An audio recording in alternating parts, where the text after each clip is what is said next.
Every now and again, somebody will ask me why I don't use bells, so I want to explain why. I don't particularly like them. They're good, they've got their place. For example, if I was going to go for a walk and just have a look around over there or whatever, I'd put a set of bells on my rod. Sometimes if I'm at the Waranga Basin and I've got a bait rod in and I might go for a walk with a soft plastic or something, I'll put bells on the bait rod. But just to sit in front of my rod and wait for a bite, I don't like bells.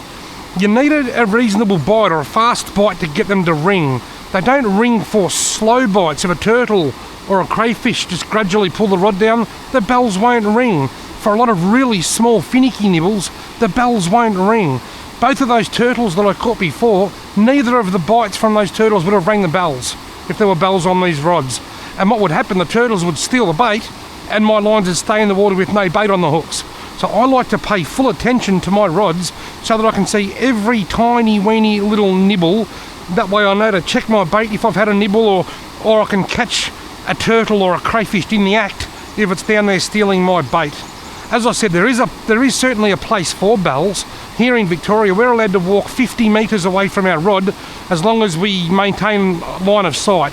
So if I'm on a lake and I've got my rod secured in a rod holder, I can put bells on and I can go for a walk down there and cast lures and I can just listen out for the bells.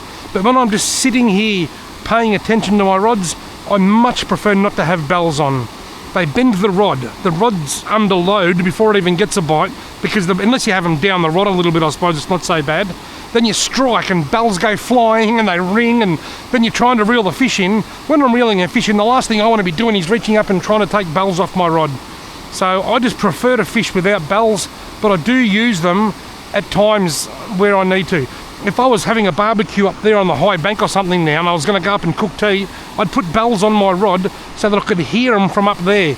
Or if I'm at camp and you know, I'm only just near the waterway and I've got my lines in, I'll put bells on them so I could hear them. But when I'm sitting here paying attention, no, I much prefer to fish without bells. That's just me. Everyone's different. That's just how I operate.